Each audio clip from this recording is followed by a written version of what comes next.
Back दोस्तों, आज मैं आपके सामने रिसेंटली थिएटर में रिलीज हुई फोन भूत मूवी को लेकर आया हूँ, जो एक कॉमेडी टाइप मूवी है। अब मूवी के बारे में बात करें तो छोटी मोटी कॉमेडी के लिए आप ये मूवी एक बार जरूर देख सकते हैं, अदरवाइज ओटीटी पे देख लेना जब रिलीज होगी। लेकिन आप सिर्फ कहानी सुनना चाहते हो तो I am here. In short में मैं आपको इस मूवी की कहानी सुना देता हूँ। तो चलिए बिना टाइम वेस्ट किए लेट्स स्टार्ट। और उससे पहले उठा दो प्यार फॉर इंस्टाग्राम। मूवी की शुरुआत में ही दो बंदों को दिखाया जाता है। एक बंदे का नाम है गुल्लू, दूसरे का मेजर। गुल्लू तमिलियन होता है और मेजर पंजाबी, लेकिन दोनों के दोनों सारे निकम्मे होते हैं। शहर में आकर छोटे मोटे इवेंट्स करते हुए अपनी जिंदगी गुजारते रहते हैं, लेकिन वो इवेंट्स टोटली फ्लॉपिच होते हैं। और इसी तरह ये दोनों इंसानों से ज्यादा भूतों से बहुत प्यार करते रहते हैं। अपने हर एक इवेंट में हर चीजों को गुजर देते हैं। और इसी तरह ये दोनों राका नाम के एक पुतले को अपना आइडल मानते रहते हैं, जो 10 साल पहले इन दोनों को किसी कबाड़ में मिला था। उसके बाद एक रात ये दोनों एक पुरानी बिल्डिंग में आइए और मोक्ष पाइए नाम की एक पार्टी को प्लान करते हैं, लेकिन इस पार्टी में एक बंदा भी नहीं आता। इसी बातों के दरमियान इन दोनों को करंट शॉक लगता है, जिसकी वजह से ये दोनों बेहोश होते हैं। उसके बाद आंख खोलकर देखते हैं तो इस पार्टी में काफी सारे लोग शामिल होते हैं, और वो भी अलग अलग कॉस्ट्यूम पहनकर, हर्र वाले कॉस्ट्यूम्स। इन्हीं में से रागिनी नाम की एक बंदी भी होती है। रागिनी इन दोनों से दोस्ती करने पर यह बात पता चलती है कि ये दोनों तो इंसान है। एक्चुअली इस पार्टी में जो लोग आए होते हैं वो सारे के सारे भूत होते हैं, मोक्ष पाने के लिए इस पार्टी में आते हैं। उसके बाद यहाँ पर एक सॉन्ग चलता है। सॉन्ग खत्म होने के बाद ये दोनों ये देखते हैं कि इस बिल्डिंग में कोई भी मौजूद नहीं। पुलिस वाले इन दोनों का चालान काटने लगते हैं। घर वापसी में ये दोनों यही अफसोस करने लगते हैं कि इस पार्टी से हमको कुछ फायदा नहीं हुआ, ऊपर से चालान काटा, पता नहीं कैसे हम अपने बिजनेस को बढ़ाएंगे। उसके बाद चिकनी चुड़ैल नाम की एक भूतनी का इंट्रोडक्शन होता है, जो किसी भी एंगल से चिकनी नजर नहीं आती। ये दोनों अनजाने में अपनी गाड़ी से चिकनी चुड़ैल को ठोक देते हैं। एक पाइप में जाकर बेचारी गिर जाती है। तो ये दोनों ये देखते हैं कि चिकनी चुड़ैल के पैर उल्टे हैं। तो सोचने लगते हैं कि इसके पैर उल्टे हैं या इसकी बॉडी। इस चुड़ैल के पैरों को सीधा करने की कोशिश करते हैं। अब बेचारी चिकनी चुड़ैल इन दोनों की मार से डर के वहाँ से भाग निकलती है कि पैर घुमाते घुमाते पता नहीं क्या घुमा देंगे।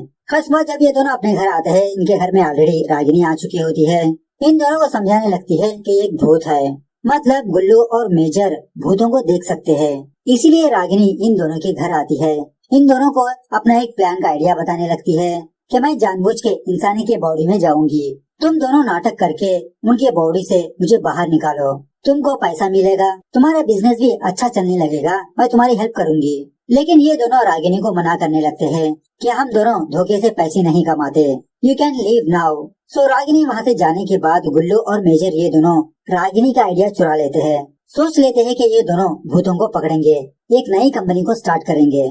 उसके बाद गुल्लू और मेजर के फादर से इन लोगों के पास आते हैं, यही देखने के लिए कि ये दोनों क्या कांड कर रहे हैं, लाइफ में अभी तक सेटल क्यों नहीं हुए। लेकिन गुल्लू और मेजर कुछ अपना ही बिजनेस स्टार्ट करना चाहते हैं। अपने फादर से कहने लगते हैं कि हम दोनों भूतों को पकड़ेंगे।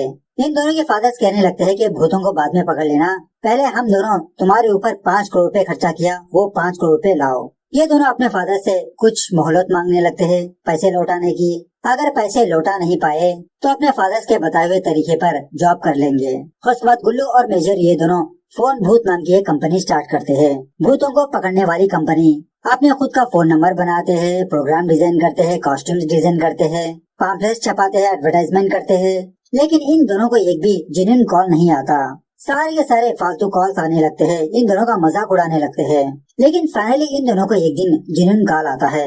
फटाफट से ये दोनों अपना कॉस्ट्यूम पहनकर उस घर जाते हैं। पता चलता है इन दोनों की बच्ची के अंदर किसी की आत्मा घुसी है। उस आत्मा को बाहर निकालने के लिए ये दोनों उस बच्ची के कमरे में जाते हैं। तो यहाँ पर कुछ कॉमेडी सीन्स वगैरह चलते हैं। कुछ बातचीत करने के बाद फाइनली उस बच्ची में की आत्मा बाहर आती है। बातों से पता चलता है कि इस बच्ची के बाप ने इस लड़की को अपने गाड़ी से ठोक दिया, जिसकी वजह से इस लड़की के माँ बाप अनाथ हो गए। तभी वहाँ पर रागिनी प्रकट होती है, इन दोनों को एक आइडिया देती है कि तुम दोनों उस बच्ची के बाप से कुछ पैसे लेकर इस लड़की के माँ बाप को दे दो, तब जाके इस लड़की की आत्मा को शांति मिलेगी, मोक्ष मिलेगा।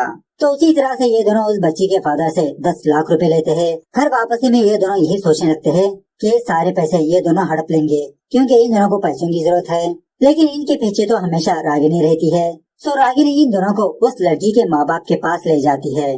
जब ये दोनों उस बूढ़ा बूढ़ी को आधे पैसे देने वाले होते हैं, रागिनी इस बूढ़ा बूढ़ी को सारे के सारे पैसे दे देती है। ये देखकर तब जाके उस लड़की की आत्मा को शांति मिलती है। सो घर आने के बाद रागिनी इन दोनों को समझाने लगती है कि मैं तुम्हारे बिजनेस में हेल्प करूंगी, हम सारी भटकती आत्माओं को मोक्ष दिलवाएंगे, लेकिन इसके बदले तुम दोनों को मेरा एक फेवर करना होगा।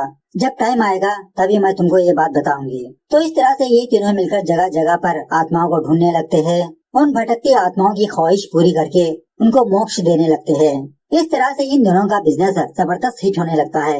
बहुत सारी आत्माएं इन दोनों की फ्रेंड्स भी बन जाते हैं। उसके बाद दूसरे सीन में आत्माराम नाम के एक बहुत बड़े तांत्रिक को दिखाया जाता है।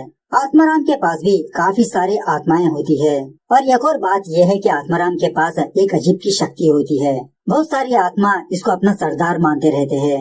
आत्माराम इन सारी आत्माओं को यह भरोसा दिलाता है कि जो आत्मा बुरे काम करेगी मैं उनको मोक्ष दे दूंगा। लेकिन अंदर की बात यह है कि आत्माराम उन आत्माओं को मोक्ष देने के बदले उन सारी आत्माओं को एक शीशे में बंद करके रखता है ताकि इन आत्माओं से और शक्ति हासिल करे। इसी दरमियान में एक बंदा बहुत सारा पैसा लेकर आत्माराम के पास आता है। एक्चुअली कुछ दिनों पहले इस बंदे ने आत्माराम के जरिए से अपने सौतेले भाई को मरवाया, लेकिन अब महल में कुछ अजीब सी घटनाएं हो रही है। उससे छुटकारा दिलवाने के लिए आत्माराम के पास आता है।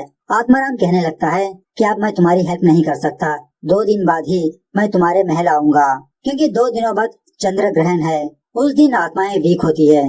दूसरी तरफ रागिनी इन दोनों के पास आकर कहने लगती है कि अब वो वक्त आ चुका है कि तुम मेरा फेवर पूरा करो। इस तरह से कहते हुए रागिनी इन दोनों को अपनी कहानी बताने लगती है कि एक्चुअली रागिनी और दुष्यंत सिंह ये दोनों एक दूसरे से बहुत प्यार किया करते थे। दुष्यंत किसी महल का राजा बाजा था। कुछ दिनों बाद इन दोनों की एंगेजमेंट भी हो गई थी। एक रात जब ये दोनों अपनी गाड़ी में कहीं पर जा रहे थे, इन दोनों का एक्सीडेंट हो जाता है। बेचारी रागिनी मर जाती है। अब आने वाली चंद्र ग्रहण को रागिनी को ये बात पता चलती है कि दुष्यंत सिंह सुसाइड करने वाला है। गुल्लू और मेजर से कहने लगती है कि हम तीनों को दुष्यंत सिंह को रोकना होगा, मैं नहीं चाहती कि वो मर जाए। इस तरह से इन दोनों की हेल्प मांगने लगती है। इसकी कहानी सुनने के बाद मेजर तो टोटली इनकार कर देता है, लेकिन गुल्लू को तरस आकर रागिनी की हेल्प करने का डिसाइड करता है। दूसरी तरफ आत्माराम के 2 चेले चिकनी चुड़ैल को आत्माराम के पास ले आते हैं। चिकनी चुड़ैल कहने लगती है कि मैं बहुत सालों से भटक रही हूँ, मुझे मोक्ष चाहिए। अब यहाँ पर आत्माराम को ऑलरेडी गुल्लू और मेजर के फोन भूत के बारे में पता चल चुका है कि ये दोनों फुकट में आत्माओं को मोक्ष दिलवा रहे हैं। सो चिकनी चुड़ैल को उन दोनों की कंपनी को फ्लॉप करने के लिए भेजता है, तब जाके मैं तुमको मोक्ष दूंगा।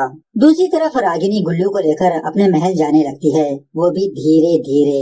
गुल्लू को ऑलरेडी पता था कि मेजर इसके पीछे पीछे आ जाएगा, सो मेजर भी इन दोनों के साथ ज्वाइन हो जाता है। इसी दरमियान में इनकी मुलाकात चिकनी चुड़ैल से होती है। रागिनी चिकनी चुड़ैल के पास जाकर समझाने लगती है कि गुल्लू और मेजर बहुत ही अच्छे बंदे हैं, आत्माराम सारी आत्माओं को धोखा दे रहा है। गुल्लू और मेजर तुम्हारी हेल्प करेंगे तुमको मोक्ष दिलवाने में, लेकिन तुम भी हमारी हेल्प करो आत्माराम को मारने में। इस तरह से इन दोनों के बीच बातें चलती रहती है। दूसरी तरफ गुल्लू और मेजर रागिनी का इंतजार करते रहते हैं। रात हो जाती है। आत्माराम इन दोनों के पास छोटी वाली चुड़ैल को भेजता है इन दोनों को मारने के लिए। यहाँ पर भी एक जबरदस्त कॉमेडी है, गाना वाना भी चलता है। इसी गाने के दौरान गुल्लू, मेजर, रागिनी ये तीनों मौका देखकर उस चुड़ैल की चोटी काट देते हैं, क्योंकि इस चुड़ैल की शक्ति इसकी चोटी में ही होती है। अब ये चुड़ैल बेचारी रोती हुई आत्माराम के पास जाती है। अब आत्माराम सोच लेता है कि इस चुड़ैल से अब कोई फायदा नहीं, इसको भी बॉटल में बंद कर देता है। इस तरफ रागिनी इन दोनों के सामने एक और सच बताने लगती है कि एक्चुअली दुष्यंत कब का मर चुका है। आत्माराम ने दुष्यंत को भी अपने कैद में रखा। एक्चुअली उस रात इन दोनों का एक्सीडेंट नहीं हुआ था। दुष्यंत के सौतेले भाइयों ने जानबूझकर दुष्यंत का एक्सीडेंट करवाया। मरने के बाद जब दुष्यंत की आत्मा उनके महल में जाकर उन लोगों को तंग कर रही थी, आत्माराम ने दुष्यंत की आत्मा को बोतल में बंद कर दिया। ये सब जाने के बाद ये दोनों रागिनी को मना करने लगते हैं कि आत्माराम के पास जाना मतलब मौत के मुंह में घुसना। रागिनी को ही अकेला आत्माराम के पास भेज देते हैं, लेकिन रास्ते के दौरान इन दोनों को एहसास होता है कि इन दोनों को रागिनी की हेल्प करनी चाहिए। सो फटाफट से कॉस्ट्यूम्स वगैरह पहनकर आत्माराम के पास जाते हैं। यहाँ आने के बाद इनको ये बात पता चलती है कि आत्माराम ने रागिनी को भी एक बोतल में बंद करके रखा। दोबारा यहाँ पर कुछ कॉमेडी सीन्स चलते हैं, फाइट वगैरह चलते हैं। इसी फाइटिंग के दौरान इन दोनों का आइडल राका यहाँ पर आता है, आत्माराम की आत्माओं से लड़ने लगता है। इसी हाथापाई के दौरान मौका देखकर ये दोनों रागिनी को उस बॉर्डर से बाहर लाते हैं। उसके बाद ये दोनों आत्माराम के पास जो शस्त्र होता है, वेपन, वो चुरा लेते हैं, लेकिन इसको चलाना नहीं आता। ये पागल आत्माराम गुल्लू, मेजर, रागिनी को हिंट देते रहता है कि इस वेपन को कैसे चलाया जाता है, कैसे इसको मार सकते हैं, क्योंकि आत्माराम को ना आत्मा मार सकती है, ना ही इंसान, ना आग ना जल। सो गुल्लू, मेजर, रागिनी ये तीनों अपना हाथ उस वेपन के ऊपर रखकर और बचे आत्माओं से हेल्प लेकर आत्माराम को मारने की कोशिश करते हैं। यहाँ पर भी कुछ वीएफएक्स के फाइट सीन्स वगैरह चलते हैं। फाइनली आत्माराम पाताल लोक में चला जाता है। उसके बाद रागिनी अपने बॉयफ्रेंड दुष्यंत को भी रिहा करवा लेती है। गुल्लू और मेजर आत्माराम के पास जो जो आत्माएं कैद होती है उन सारे आत्माओं को रिहा करवा के उनको मोक्ष दे देते हैं। फाइनली डायरेक्टर ये बात बताने लगते हैं कि इसका दूसरा पार्ट भी आने वाला है। इस तरह से ये मूवी यहाँ पर दी एंड होती है। एक्चुअली मैं ज्यादा डिटेल में नहीं गया, जो मेन कहानी है वो मैंने आपको सुना दी। अगर आप कॉमेडी का मजा लेना चाहते हो तो मूवी को देख लेना। तो चलिए मिलते हैं अगले वीडियो में, तब तक take care, bye bye, see you soon.